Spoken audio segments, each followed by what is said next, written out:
할렐루야. 지난주 카톡에 우리 이광호 목사님 진료받은 결과를 이렇게 보시고 여러분들이 한동안 이렇게 아무 답을 올리지 못하는 걸 보면서 여러분들의 마음이 어떤가 이렇게 생각을 했습니다. 하나님의 종은 하나님이 붙들고 계시는 줄 믿습니다. 그래서 또 하나님께서 우리는 계속해서 이광호 목사님 치유를 위해서 기도를 우리가 다 해야겠죠. 그러나 하나님의 선한 뜻이 있는 줄 믿습니다. 잠시 기도하겠습니다. 하나님, 우리는 연약합니다. 하나님의 도움이 필요합니다.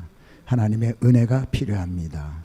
오늘도 말씀을 통해서 하나님의 은혜가 우리 모두에게 충만하게 도와주셔서 우리 가정들이 회복이 되고 가정들이 하나님 보시기에 기뻐하는 가정들이 다 되도록 축복해 주시옵소서. 예수님 이름으로 기도드리옵나이다. 아멘. 지난주에는 베드로전서 3장 1절부터 6절 중심으로 해서 아내들아 이와 같이 하라라는 말씀을 전했습니다. 이 말씀을 준비하고 또 전하면서요 상당히 제가 부담이 많이 됐습니다. 왜냐하면 6절 바로 뒤에 7절에 남편들에게 주는 말씀도 있는데 아내들에게 주는 말씀이 남편들에게 순종하라. 그런데 그 남편이 까다롭든지 선하든지 어떻든지 상관없이 순종해야 된다. 특별히 믿지 않는 남편이라면 그 남편을 영혼을 얻기 위해서라도 순종해야 된다. 순종에 대해서 이렇게 너무 많이 강조를 하다 보니까 인간적으로 하나님의 말씀을 이라고 믿으면서 전하면서도 조금 부담이 많이 됐습니다. 마음이 무거웠습니다. 그런데 이제 오늘 말씀은 이제 남편들에게 주시는 말씀이에요. 그래서 지난주 말씀과 오늘 말씀을 이렇게 균형을 이루게 되지 않을까 그렇게 믿습니다. 자, 여러분 오래전에 영국의 수상을 지냈던 마가렛 대처 여사를 여러분 기억하실지 모르겠습니다. 1979년도부터 1990년까지 영국의 수상을 지내신 분이에요. 11년 동안 여자로서 수상을 지내면서 영국을 위해서 또 그리고 전부 세계 인류를 위해서도 많이 공헌한 그런 분입니다. 그런데 영국의 런던에 가면은 다우닝가라고 있어요. 다우닝가. 그런데 그 수상 관저가요 다우닝가 10번지라는 데 있습니다. 그 입구에 보면 저도 1975년도에 그 수상 관저 다우닝가 10번지를 가봤는데요. 그냥 그 잘 차려입은 경비 한 명이 이렇게 영국 군인들 있지 않습니까? 모자 이렇게 뼈쳐간 모자 이 한 분이 이렇게 서 있는 그곳이 상당히 심플하게 그 입구가 되어 있는 곳이 바로 영국 수상 관저예요. 근데 이제 영국 수상으로 이 대처 여사가 수상이 되고 나니까 이제 사저에서 이제 이사를 하게 됐습니다. 이사를 하게 되었을 때 다우닝가 10번지 영국 수상 관저 앞에 많은 기자들이 몰려들었습니다. 그리고 영국 기자들이 남편인 데니스 대처에게 이런 질문을 합니다. 대처 씨, 이 가정에서 누가 바지를 입고 있나요? Who wears the pants in this house? 이렇게 물었어요. 그러니까 다시 말하면 이 가정에서는 누가 가장의 그 권위를 가지고 있습니까? 하는 질문이죠. 높은 지위에 있는 아내를 둔 남편에게 이런 질문을 던져가지고 혹시 이 가정에 무슨 불협화음이 있지 않을까? 또는 질투나 시기하는 그러한 점이 있는가 알아내기 위해서 기자들이 짓궂은 질문을 했습니다. 근데 그때 대처 수상의 남편인 데니스 대처가 이렇게 대답합니다. I do. 그러면서 and I also wash and iron them. 내가 그 바지 내가 입고 있어요.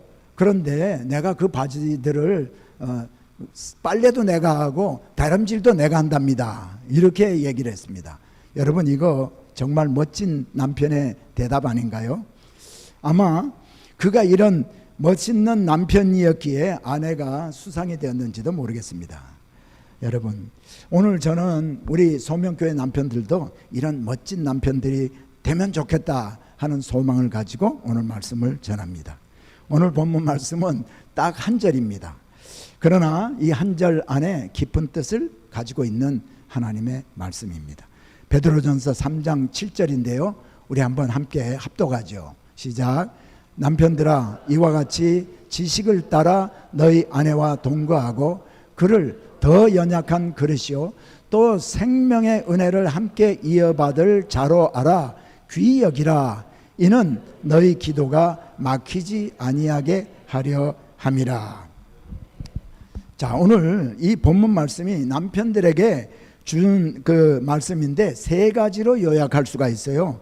첫 번째는 지식에 따라 아내와 동거하라는 말씀. 그 다음에 두 번째는 이 아내를 귀하게 여기라. 세 번째는 남편들이 이렇게 귀하게 여길 때에 하나님께 드리는 기도가 막히지 않는다는 겁니다. 나는 여러분과 함께 오늘 먼저 지식에 따라 아내와 동거하는 말씀이 무슨 말씀인지, 그리고 우리가 어떻게 하는 것이 그 지식에 따라 아내와 동거하는 것인지 알아보기를 원하고, 우리가 또 왜 그 아내를 귀하게 여겨야 하는지, 하나님이 귀하게 여기라고 하는지 한번 말씀을 통해서 알아보고요. 또 어떻게 실천을 해야 하는가 한번 알아보기를 원합니다. 그리고 마지막으로 우리 남편들이 하나님의 말씀대로 아내들과 지식에 따라 동거하고 아내를 귀히 여기면서 살 때 하나님의 어떤 축복이 우리 가정에 이루어지는가 말씀을 통해서 깨닫게 되기를 원합니다. 자, 제일 먼저 주시는 하나님의 말씀은 남편들이 지식에 따라 아내들과 동거하라는 겁니다. 동거하다라는 말 우리 가운데 모르는 사람 아무도 없죠. 함께 산다라는 말입니다.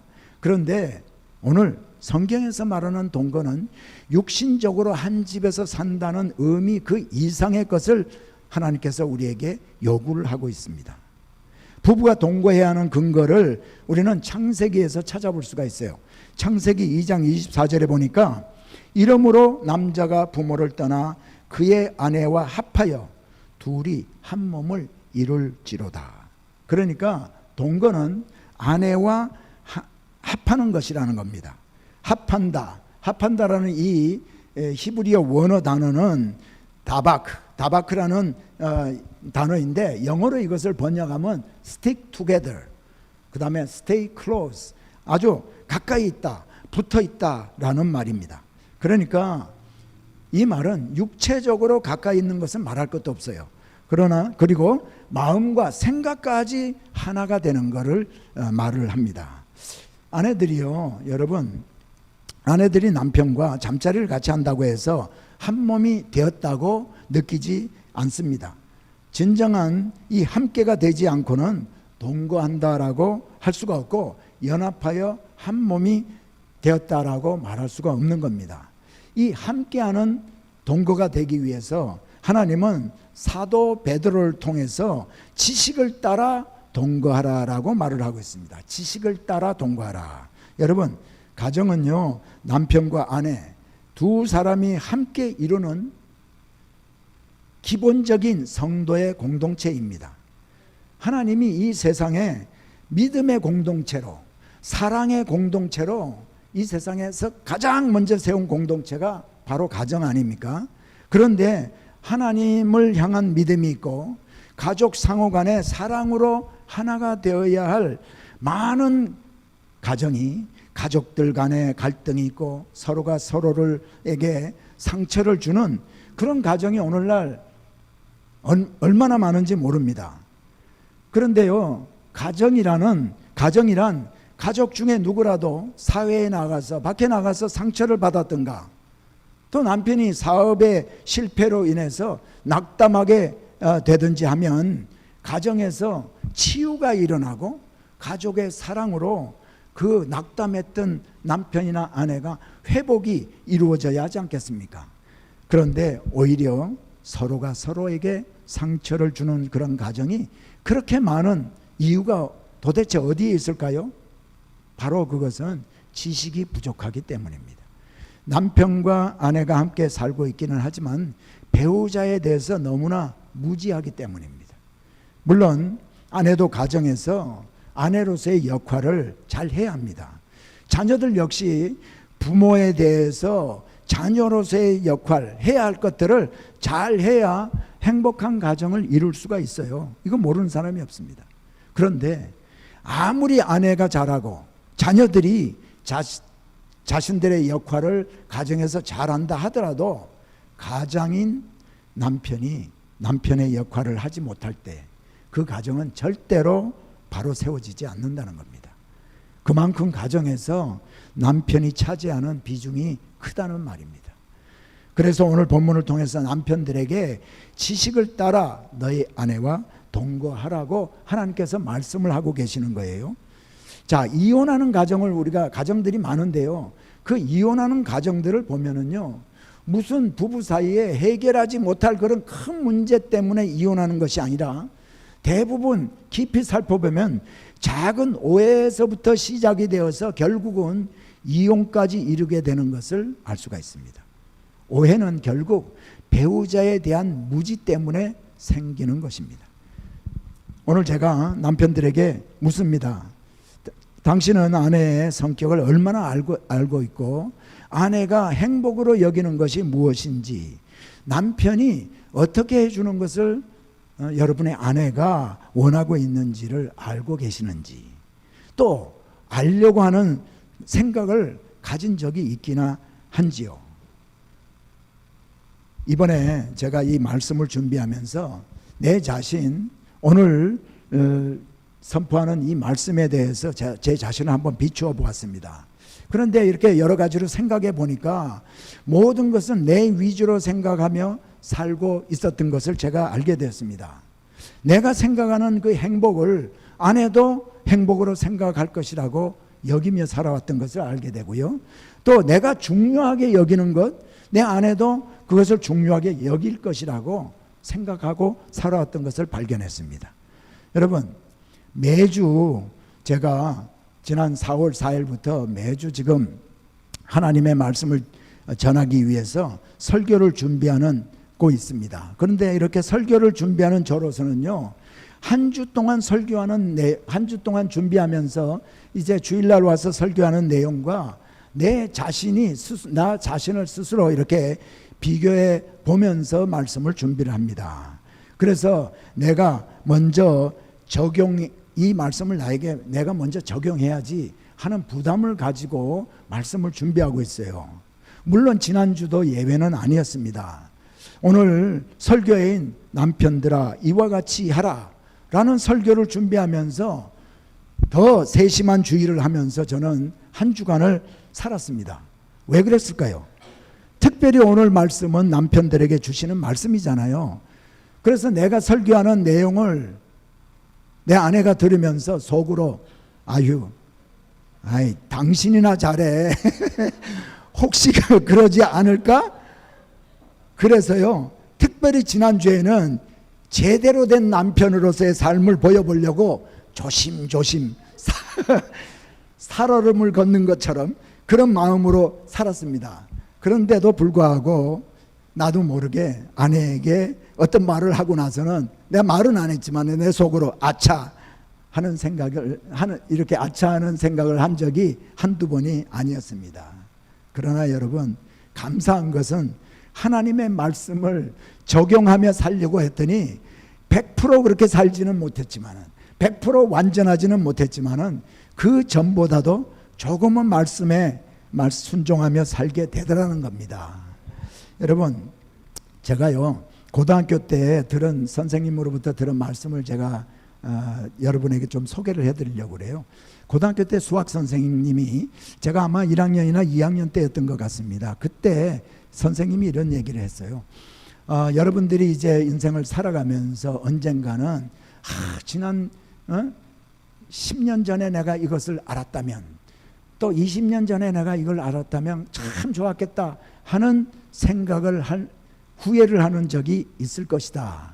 그런데 그때라도 너희들이 후회하는, 20년 전에 알았으면, 10년 전에 알았다면 하고 후회하는 그 순간, 그때 행하면 돼. 그때 네가 20년 전에 하기를 원했던 그것을 그때로 하면 나중에 후회하지 않는 삶을 산다라고 한 얘기를 제가 들었습니다.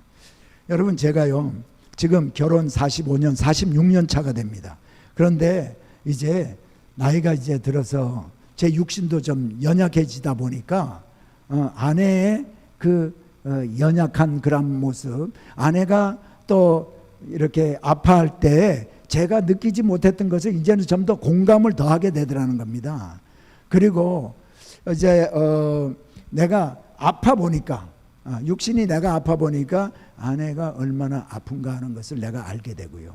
전에는 사실 제가 젊었을 때는 사람들이 식사를 하고 나면 소화가 안 된다, 속이 아프다 라는 말을 어떻게 아픈 게 속이 아픈 건가 이해가 안 됐어요. 그래서 우리 아내가 그 리프락스가 이제 있어가지고 속 아프다는 얘기를 자주 할 때 왜 자꾸 아프다고 그러지 이런 생각을 많이 했는데, 제가 이제 어떤 때는 지금 요즘은 밥을 저녁에 이렇게 먹고 일찍 좀 누웠다든지 이러면요 밤에 속이 아픈 거를 느끼거든요. 아, 이게 아프다는 게 바로 아내가 아프다는 게 이거구나 하는 것을 이제서야 45년 46년 차가 되어서야 많이 깨닫습니다. 그래서 이거를 제가 사실 이전에 20년 전에만 알았다면 우리의 부부의 삶이 더 행복한 삶을 살 수 있었지 않을까 하는 생각을 해요. 그래서 고등학교 때 그 선생님의 말씀을 생각하고 지금이라도 좀 그렇게 해야겠구나. 그래서요 사실은 몇 년 동안, 오랫동안이지 뭐, 오랫동안 아내를 도와주지 않던 일들을 요즘은 많이 이제 도와주려고 하면서 살고 있습니다. 그것이 아내에게 충분한지 안 한지는 내가 잘 모르겠지만 내 나름대로는 이렇게 공감을 하면서 아내의 연약한 점을 깨닫고 좀 도와주면서 살려고 하고 있습니다. 여러분들도 오늘 혹시 말씀을 들으면서 좀 이렇게 그런 생각이 든다면요, 지금부터라도 좀 바뀌면서 살면 얼마나 좋겠나 하는 생각을 여러분 하게 됩니다. 여러분, 지식을 따라 동거하는 사람은 아내가 중요하게 여기는 것이 무엇인가를 알려고 노력합니다. 그리고 아내가 귀하게 여기고 중요시 여기는 그것을 또 같이 그것을 귀하게 여기는 남편이 바로 지식을 따라 아내와 동거하는 사람인 것입니다. 물론 아내가 소중히 여기고 중요하게 여기는 것이 하나님의 뜻에 합한 것이라야겠죠. 하나님의 뜻에 반한 것이라면은 그것은 그것에 동참을 하면 안 되겠습니다. 그러나 그것이 하나님의 뜻에 반하는 것이 아니라면은 아내와 같이 귀하게 여기는 것을 귀하게 여기고 아내가 중요하게 여기는 것도 중요하게 여길 수 있는 남편들이 다 될 수 있기를 축복합니다. 그러니까 지식에 따라 동거하기 위해서는 아내를 잘 알아야 하고, 잘 알기 위해서 필요한 것이 뭔가 하면 대화입니다. 대화의 시간이 필요합니다. 대화 없이 어떻게 알겠습니까? 식탁을 마주하고 이제 밥만 먹고 이랬을 것이 아니라 식탁에서 낮에 있었던 일들을 서로 나누고 상한 마음이 있는 것을 이렇게 듣게 되었을 때 서로 위로하는 그러한 시간을 서로 가져야 됩니다. 그래서 어느 누구에게도 하지 못할 말을, 속마음을 배우자에게 털어놓을 수 있도록, 서로 털어놓을 수 있도록 그런 관계가 되어야 될 줄 믿습니다. 그리고 아내들이요, 결혼 전에 가지고 있던 마음의 상처들도 남편의 사랑과 관심으로 치유되어 될 수 있어야 합니다. 아내에 대해서 가져야 될 바른 지식 중에 하나는 바로 우리 아내들이 육체적으로 연약하다는 것입니다. 오늘 베드로는 이 7절에서 아내를 더 연약한 그릇이라고 했습니다. 남자들도요, 남자나 여자나 할 것 없이 우리는 연약한 질그릇과 같은 사람들입니다. 그런데 아내는 더 연약한 그릇이라고 했습니다. 연약한 그릇이라는 말이 무슨 말인가? 그릇은요, 여러분, 내용물을 담기 위해 만들어진 용기이잖아요. 그러니까 우리 아내들의 영혼을 담고 있는 이 육체의 연약함을 말해주고 있는 겁니다. 사도 바울, 사도 베드로 이 당시에는요 플라스틱 용기가 없어요. 분명히 사도 베드로는요 사기 그릇이나 토기 그릇을 연상하면서 이 말씀을 했을 것입니다. 그릇은 사기 그릇이나 토기 그릇이 떨어지면 어떻게 됩니까? 깨어지고 험하게 다루면 상하게 되어 있습니다. 그릇은 조심스럽게 다루고 곱게 다루어야 할 대상입니다. 사도 베드로는 곱게 다루어야 할 연약한 그릇이 우리들의 아내라는 겁니다. 그러므로 아내는 보호의 대상이고 사랑의 대상입니다. 이제 우리 남편들의 생각에 변화가 있어야겠습니다. 여러분, 우리 아내들의 육체적인 연약함을 알고 아내들이 해야 하는 육체적 일을 함께 나눠야 합니다. 함께 저녁 식사를 마치고 남편이 설거지를 도와준다면 아내들이 얼마나 행복해 할까요? 사도 바울도 갈라디아 교회의 성도들에게 너희가 짐을 서로 나누어지라, 짐을 서로 지라, 그리하여 그리스도의 법을 성취하라라고 했습니다. 성도의 공동체 안에서 형제 자매들이 서로의 짐을 질 때 그리스도의 사랑의 법이 실천된다라는 말입니다. 그러니 가정이라는 공동체 안에서 연약한 아내의 짐을 덜어주는 일이야말로 남편들이 꼭 해야 하는 것입니다. 우리 중에는 설거지를 도맡아 하고 집안 청소 등 가사 일을 도와주는 남편들이 많이 계시리라 믿습니다. 예, 아멘입니까? 네. 아멘이 별로 없네. 아멘을 많이 기대하고 있었는데, 네. 아멘을 못하신 분들은 오늘부터라도 도와주시기 바랍니다. 제가요 신학교를 다닐 때, 지금부터 1997년도에 제가 신학교를 갔는데, 신학교에 다닐 때 학교에서 매일 듣는 거예요. 하나님 말씀이고 하니까요. 미안한 마음, 그 전까지는 제가 부엌에 들어가는 일을 절대 안 했습니다. 그래서 신학교 다닐 때 이제 하나님만 말씀을 늘 듣고 이러다 보니까 그때 실천을 해야지 하면서 설거지를 그때 좀 했어요. 그리고 그 직전에 바로 제가 1:1 제자 양육을 좀 많이 했거든요. 1:1 제자 양육을 하게 되니까 성도들과 함께, 그때 제가 장로였었는데 이제 한 주간을 산 거를 만나서 같이 나눠야 되잖아요. 은혜를 나눠야 되잖아요. 그러니까 뭐 은혜를 나누려고 하니까 뭔가 하나님 말씀대로 실천을 해야 나눌 게 있지. 그래서 1:1 제자 양육을 제가 할 때, 또 그리고 신학교를 다닐 때 3년 반 동안 제가 설거지를 좀 잘했습니다.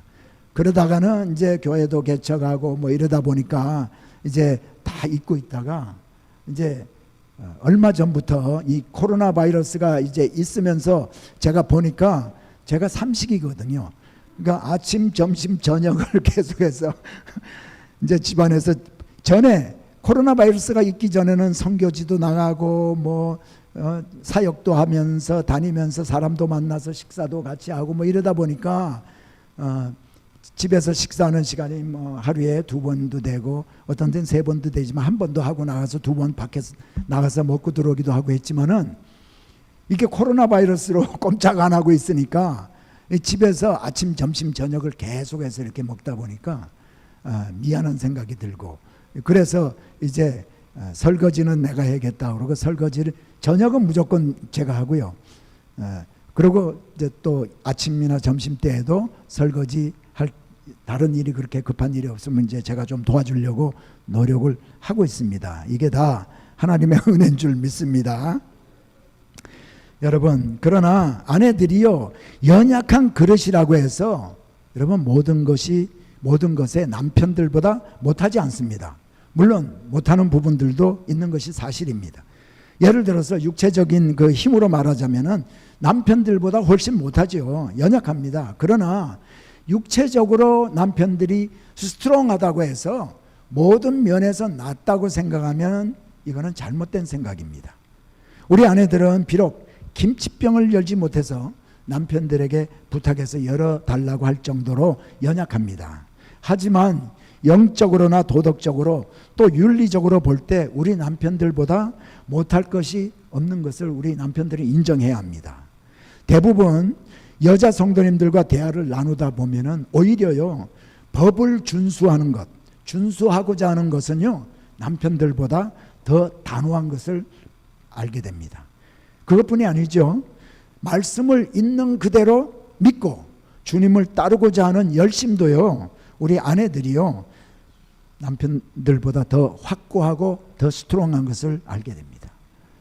하나님이 남편을 가장으로 리더십을 주셨지만은 우리 남편들이 아내들보다 우수하기 때문에 가장의 권위를 받은 것이 아니라는 사실을 우리 남편들이 꼭 기억해야 하겠습니다. 사랑하는 남편 여러분, 여러분은 하나님이 가정을 잘 관리하라고 하나님이 가정에 세운 권위입니다. 그러나 이 권위는 자신이 세운다고 해서, 세우고 싶다고 해서 세워지는 것이 아닙니다.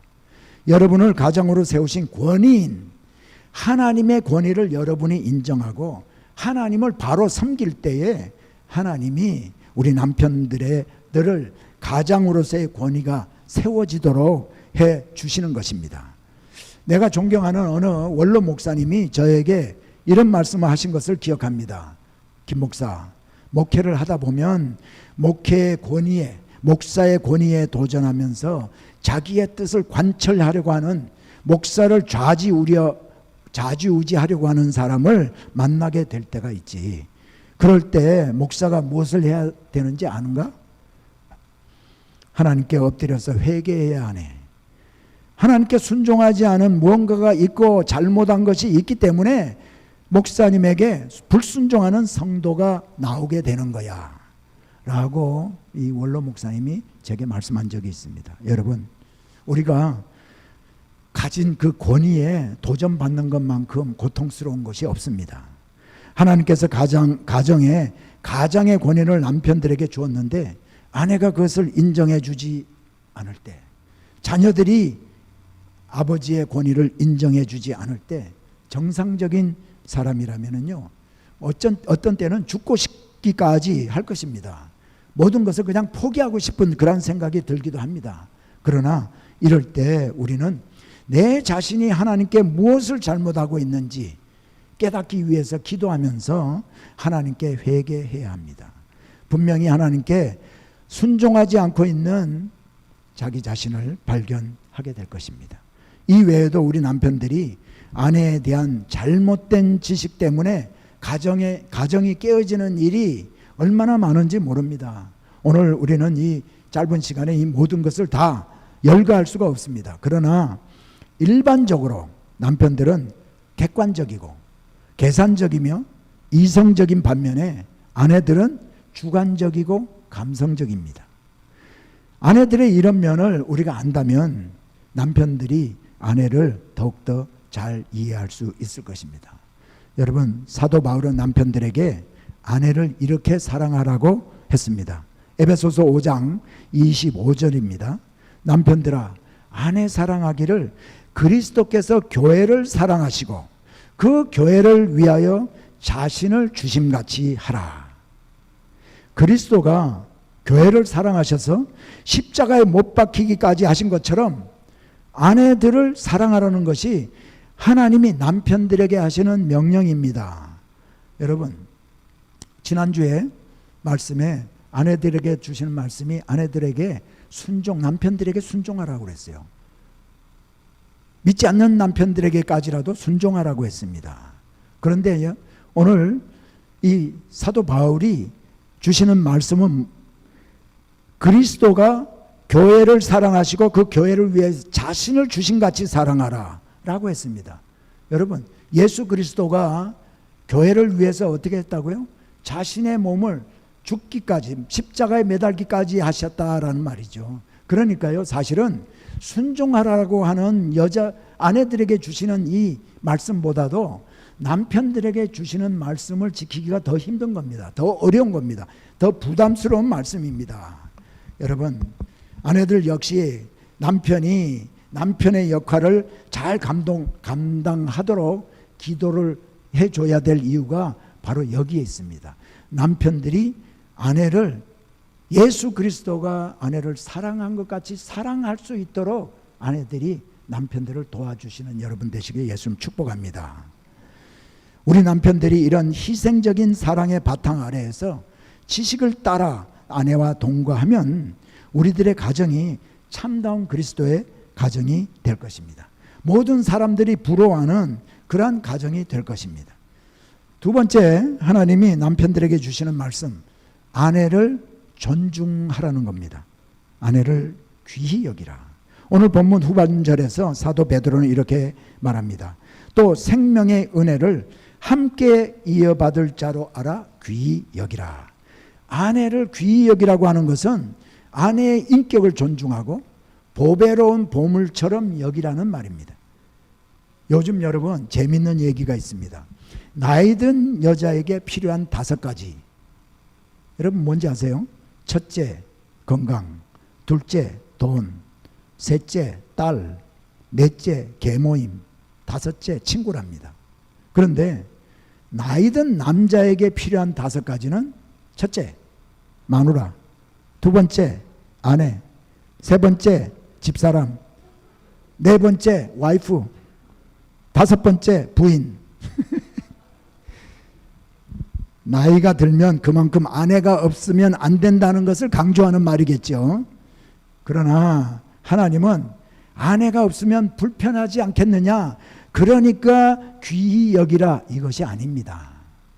불편하니까 귀하게 여기라는 것이 아니라 우리 아내들을 귀히 여겨야 하는 이유는 우리 아내들이 남편과 함께 유업을 이어받을, 함께 받을 사람이기 때문이라는 겁니다.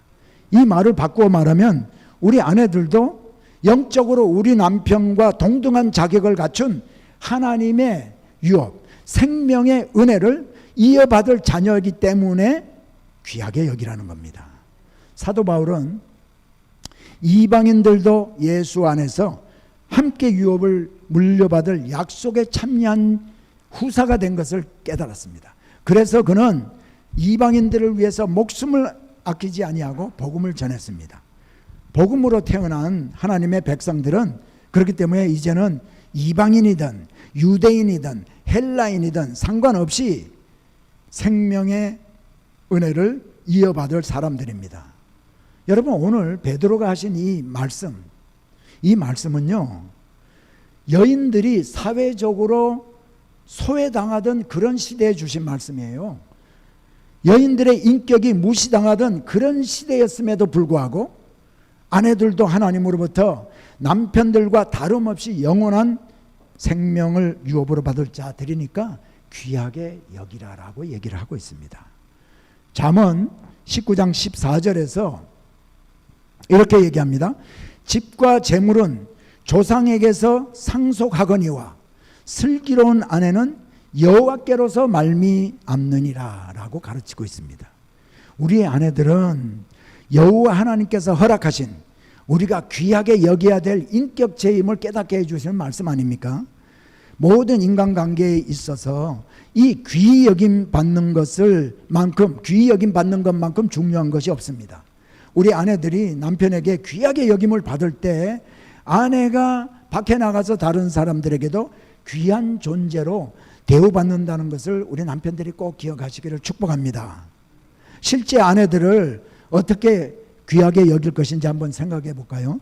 아내들에게 사랑한다는 말, 감사한다는 말을 아끼지 말아야 합니다.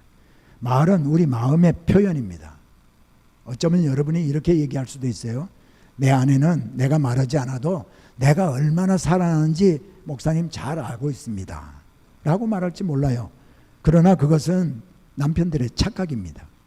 아내들은 남편으로부터 이 사랑을 확인하기를 원합니다. 자기의 귀로 듣기를 원합니다. 우리 한국 남편들은 이 사랑한다는 말에 너무나 인색하죠. 그러나 한번 시작하기가 힘이 들지 한번 시작하면 이 세상에 그것만큼 쉬운 것이 없는 줄 압니다. 제가 경험을 했으니까요. 여보, 당신을 만나지 않았다면 나는 어떻게 되었을까?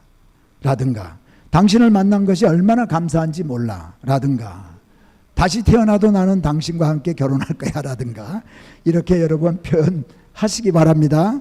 아멘. 아멘. 또 아내들에게만 말할 것이 아니라 주위에 있는 사람들에게도 당신이 아내를 얼마나 사랑하면서 감사하고 있음을 말하시기 바랍니다. 다 듣게 되니까요. 우리 아내들이 귀한 존재로 인정받고 있음을 남편을 통해서 확인될 때 자존감이 높아지고 어떤 고난도 이길 수 있는 힘이 생기고요. 어떤 역경도 극복할 수 있을 것입니다. 또 아내를 귀하게 여기는 남편은 아내가 가진 장점을 칭찬해야 합니다. 인간은 누구나 남이 가지지 않은 장점들을 가지고 있고 또 버려야 될 단점들이 있습니다. 장점만 다 가지고 있는 사람이 어디에 있겠습니까? 그런데 보통 남편들은 아내의 장점을 볼 때 그 장점은 별것 아닌 것으로 여기는 경향이 있죠. 남편들의 아내에게 하는 격려 한마디, 그 한마디로 그 장점이 살아나기도 하고 남편들의 좌절시키는 그런 말 한마디에 아내의 좋은 은사가 사장되어 버리기도 합니다.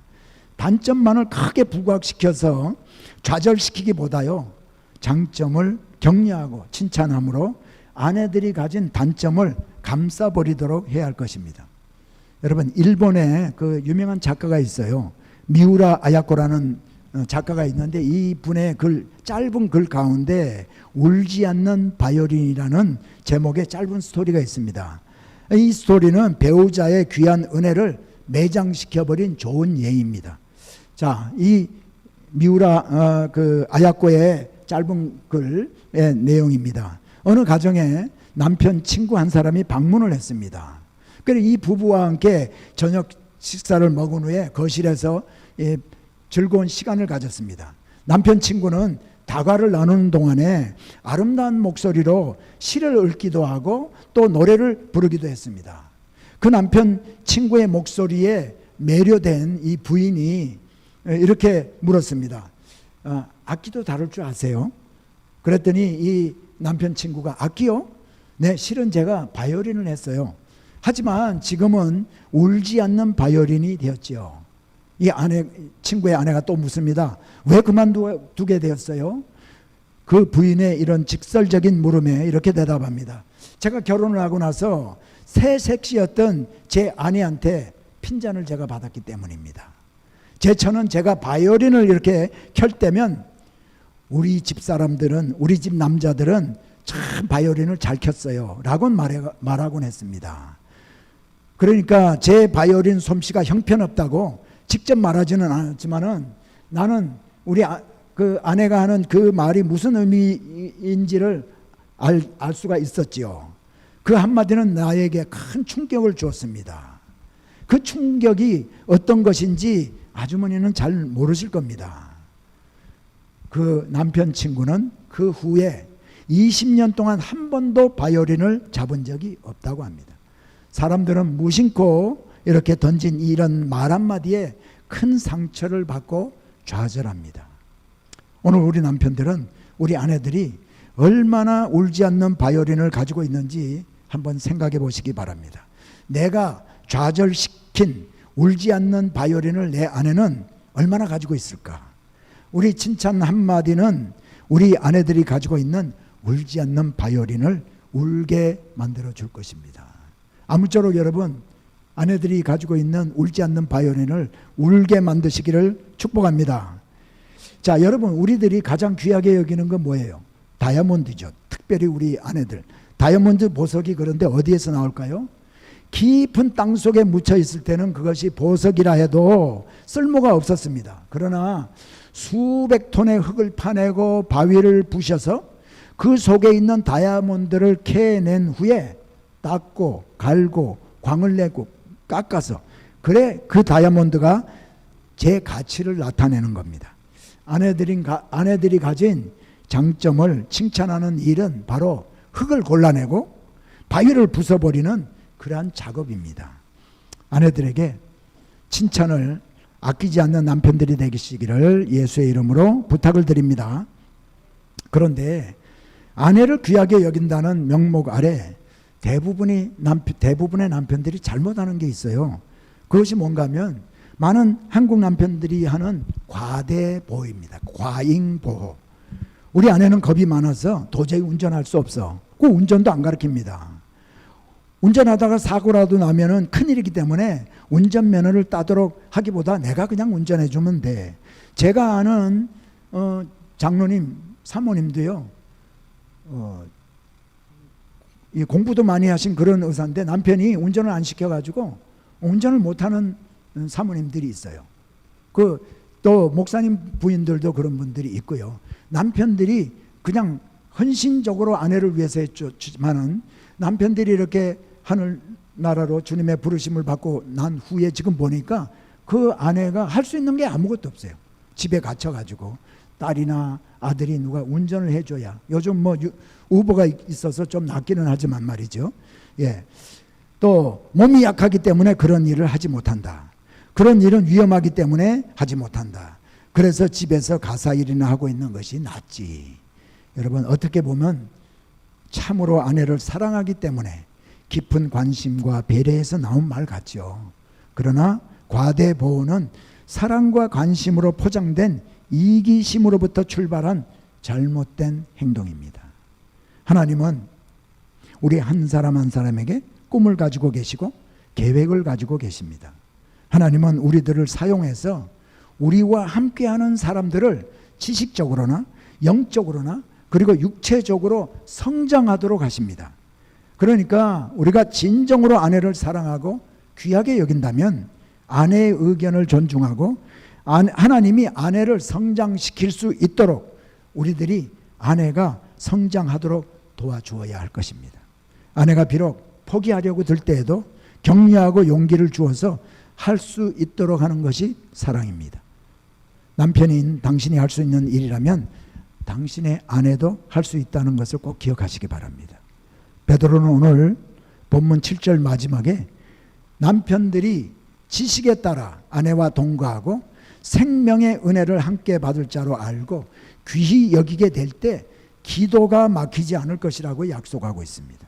7절을 우리 다시 한번 봅니다. 함께 합독하죠. 시작. 남편들아, 이와 같이 지식을 따라 너희 아내와 동거하고 그를 더 연약한 그릇이요 또 생명의 은혜를 함께 이어받을 자로 알아 귀히 여기라. 이는 너희 기도가 막히지 아니하게 하려 함이라. 여러분, 성도가 하나님과 사귀고 하나님과 만나는 수단이 바로 기도입니다. 그런데 기도가 막힌다는 것은 하나님과의 교제가 끊어진다는 말이죠. 예수님은 두세 사람이 내 이름으로 모인 곳에는 나도 그들 중에 있느니라 말씀하셨습니다. 여러분, 두세 사람이 예수의 이름으로 모였다는 말은 한 마음을 이룬 공동체를 의미합니다. 결코 갈기갈기 찢어진 두 사람을 말하지 않는 겁니다. 남편이 지식에 따라 아내와 동거함으로 아내를 사랑하고 아내를 귀히 여기며 살 때 우리 아내들은 남편에게 순복하고 남편의 권위를 인정하며 사는 아름다운 가정, 주님이 함께하는 가정이 될 것입니다. 하나님은 이처럼 남편이 아내와 지식에 따라 동거하며 귀히 여기며 사는 가정에서 드리는 그런 기도에 응답해 주신다는 말씀입니다. 사랑하는 남편 여러분, 그렇게 기도하는데 뭔가 풀리지 않아서 하나님이 도대체 내 기도를 왜 이렇게 듣지 않으시나 하는 생각이 들고 기도가 막히고 있는 것을 느끼신다면 어쩌면 아내와의 관계가 회복되지 않은 상태에서 여러분이 있기 때문일지도 모르겠습니다. 구약의 마지막 선지자인 말라기는 아내와 이혼한 제사장의 제물을 받지 않겠다는 하나님의 말씀을 말라기 2장 13절에서 14절에 이렇게 기록하고 있습니다. 말라기 2장 13절 14절입니다. 제가 읽어드리죠. 너희가 이런 일도 행하나니 곧 눈물과 울음과 탄식으로 여호와의 제단을 가리게 하는도다. 그러므로 여호와께서 다시는 너희의 봉헌물을 돌아보지도 아니하시며 그것을 너희 손에서 기꺼이 받지도 아니하시거늘 너희는 이르기를 어찌 됨이니까 하는도다. 이는 너와 내가 어려서 맞이한 아내 사이에 여호와께서 증인이 되시기 때문이라. 그는 내 짝이요 너와 서약한 아내로되 내가 그에게 거짓을 행하였도다. 사랑하는 여러분, 이제 말씀을 정리하려고 합니다. 이제 우리들의 가정이 새로워져야 되겠습니다. 히브리서 4장 12절의 말씀은 하나님의 말씀은 살아있고 활력이 있어 좌우의 날선 어떤 검보다도 예리하며 혼과 영과 관절과 골수를 찔러 쪼개기까지 하며 또 마음의 생각과 뜻을 판단하나니 하셨습니다. 말씀이 적용이 되고 말씀이 역사하는 곳에서는 변화가 일어나게 됩니다. 우리들의 가정에 변화가 일어나야 하겠습니다. 사랑에 메말랐던 가정이 예수님의 사랑으로 채워져야 하고, 좌절했던 가정에 꿈이 살아나야 하고, 다툼이 있던 가정에 예수 그리스도의 평안과 평화가 임해야 하겠습니다. 남편은 아내를 알기 위해 노력하고 귀히 여길 때 아내들로부터 존경받게 될 것입니다. 아내들은 사라가 남편에게 주라칭하며 순종한 것 같이 선을 행하면서도 아무 두려운 일에도 놀라지 않고 사라를 본받으며 살 때 우리의 가정은 참다운 그리스도인의 가정이 될 것입니다. 모든 사람들, 특별히 예수 믿지 않는 많은 사람들에게 본이 되는 가정이 될 것입니다. 소명교회의 모든 가정에 변화가 일어나기를 예수의 이름으로 축복합니다.